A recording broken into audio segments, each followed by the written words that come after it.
Hi.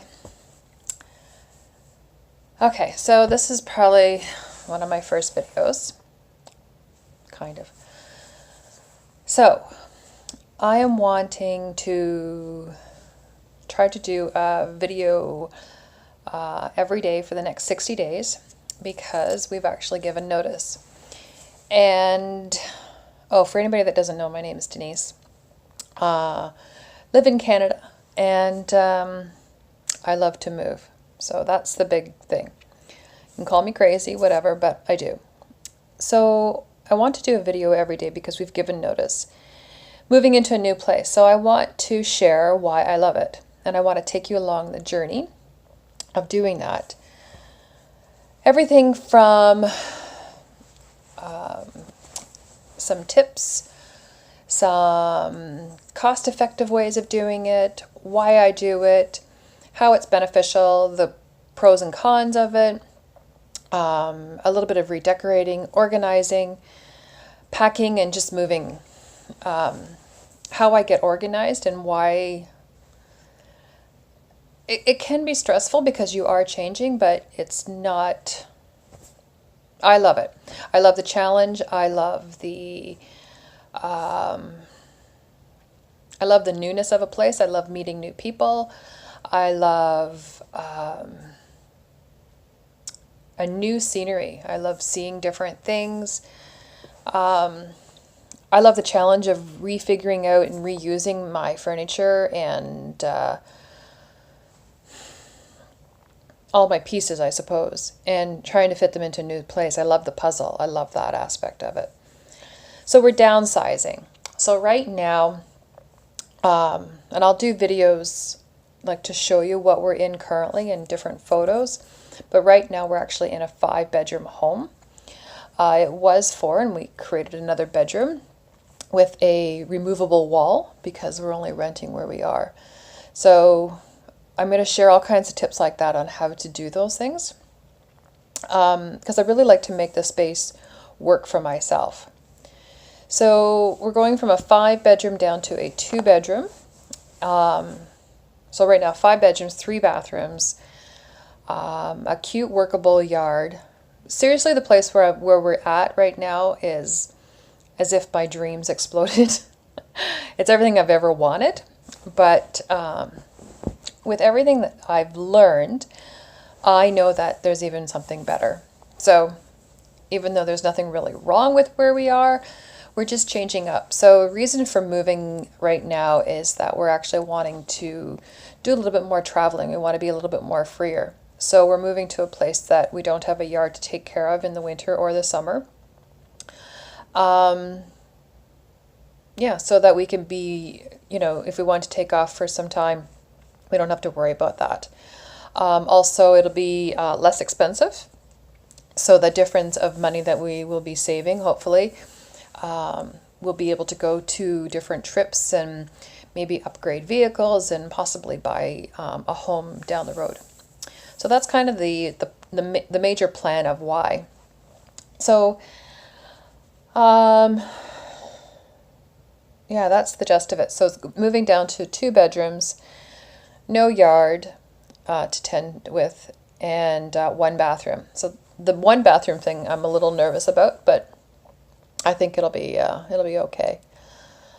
So what I'm doing right now, so we've given our notice. I have contacted, and it's a legal written notice that you're supposed to give when you're renting. So I've also notified all of our utilities because we currently pay our utilities where we are. I have notified all of them when our last one is and set up any new utilities that we need to in the new place. So that's done. And kind of the unique thing, I didn't mention this, we've actually already have access to the new place. So that's fabulous. So we can get in there and do measurements, and I can really map out what it is that I want to do with the furniture. So something that I did when we were first looking, we'll go back to that, we realized that we wanted to move. So we did a bit of a search, but even before we did the search, we made an honest list about what it is that we want and why. So we kind of came up with, I think, about 10 different things that we wanted, and they weren't necessarily physical things, it's what we wanted to feel with it. We've realized that we want less responsibility. And the reason for that was because we wanted to be able to travel more and do things outside of the home. We didn't want to be house trapped. So that was one. We wanted the freedom. I don't have the list in front of me. I'll maybe do another video just on the list itself. But so realizing what it is that you wanted, then getting into the physicalness of, and ranking them from what you have to have to what you can kind of maybe do without. So the first thing was probably natural light. We wanted 2 bedrooms, a particular size. I didn't want it too cramped. We also wanted a big enough master bedroom. I don't like a bedroom where you're bumping into the edge of the bed when you go in there. Location was fairly important. We wanted the utilities included in it. So understanding what it is that you want and why is really, really, really important, because once you start looking, you are going to get so distracted. You're going to see something pretty and shiny and think, oh, this is for me. And I know this to be true because it has happened to me more than once. So you have to understand your whys. And I would physically write them out, have them to be as reminders, but also so that you can't go back. It's the written word and it's your words. So, yeah. So once you have your list and your why and then ranking them, because you may find some place that might have your top 5, but the bottom 2 it doesn't have. So if you have a list of, say, 10, and the top 6 are good, but you're missing out 4, can you really live without those 4? That's why I say rank them in importance in the order, so that you know that it has to have, the first 5, 6, or whatever, and you can maybe do without, say, the last one for us was a dishwasher. I could live without a dishwasher. So, that was kind of on the bottom of my list. Excuse me. So then the other thing that I did when we started looking, I booked, as many as I could because I wanted to get a feel of what was out there. Take lots of pictures and lots of notes if you can. Sometimes you're not able to take pictures because people are still living in them, but because if you're looking at 3 or 4, say, in a weekend, you might forget exactly what was where and the feeling that you had when you went into it. If you're lucky enough that you see the, one and it actually jumps out and you're wanting that one, then that's something totally different. But I would really suggest to look at more than one and look at different styles. This time around, we looked at actual high-rise apartments. We looked at like a duplex kind of thing, like an apartment that was attached to a home. We looked at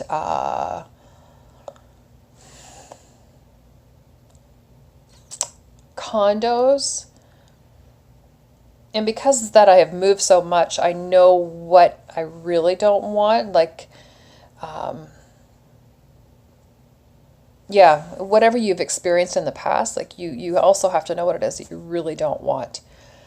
I can't remember what one of those was right now for me, but understanding it. So taking lots of pictures when you do go out, making lots of notes. What else? And then, so we were narrowed down to about 2, I think, to try to decide which ones that we wanted, and then doing the pros and cons list of those 2 things. And we actually almost got trapped into seeing something pretty. It was brand new. It was a condo.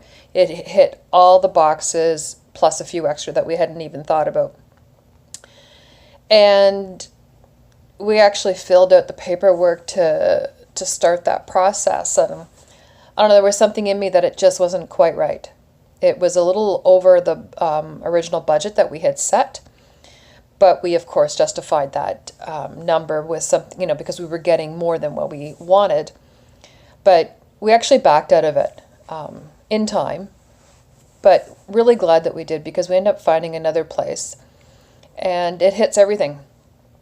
And so anyways, what we did, once we figured out which ones that we wanted, even before or did we? I think I filled out the application process, because usually you have to fill out an application process for rentals, which is fine. What I do is I take lots of pictures while I'm out and my notes, and then from the recollection of that, I draw out a floor plan. And on the floor plan, the best that I can remember, putting the doors where they are, the windows, and then get a real feel. And if you're able, excuse me, because most of ours we searched for them online, so I still had some photos that they had taken as well. So I started making a file of it to see what it is that would really work for us and what furniture would have to go. Can I downsize that much? Because we're going from such a bigger place to a smaller place, I wanted to make sure that the furniture that I really loved could still come with us as well. So I actually draw out a floor plan for it, and I'll do a video actually just on that. So, okay, so then, because I just wanted this to be an introduction right now, but I'm 10 minutes in already. So then I do the floor plan, then I start rearranging what I would do for furniture, where I would put it. And because we're downsizing, that means I have to get rid of a whole bunch of furniture. So it actually was serendipitous. Somebody reached out to us, kind of thing, who had wanted to know if we could help. Somebody had lost their home due to a fire. And, we just looked at each other and we went, yep, that sounds about right. Because we were trying to plan on selling things, and well, that was the other thing that we did. So everything that we thought we were going to get rid of, we went around and took photos of them, because everything looked pretty. Everything was kind of staged up before you start packing and moving things. So we took pictures of everything and measurements in the hopes of, or the potential to sell things. So that way then you have a catalog of that. And then I started a little binder with all this information in it. So somebody reached out to us about this person having a fire. So we said yes. And so most of our extra furniture that we are not going to be taking with us will actually be donated to a family who needs it. So we feel really good about that. There's a few pieces that we will be selling, but for the most part, we're actually just going to be donating. And we love that. So it makes me feel good about that. So yeah, extra furniture is going to there. And I don't know what that word was. And I've pretty much organized what it is that we need to take with us. Now I'm in the process, because I've actually been in the new place already. I'm in the process of trying to figure out if there's any colors, because right now it's a really blank slate. Everything's all white, which is clean and beautiful, but I like to have a little bit of color. So I'm trying to figure out which one of my pieces will work where, and either repainting them or updating them in order to have that work. And yeah, so anyways, this is the first video. I will be doing more on how I'm redoing some pieces, painting, because my battery's about to die. And yeah, here's the journey of a move. So I'm going to hopefully show you that it isn't really that hard. And yeah, hope you have a wonderful day and hope you enjoy this.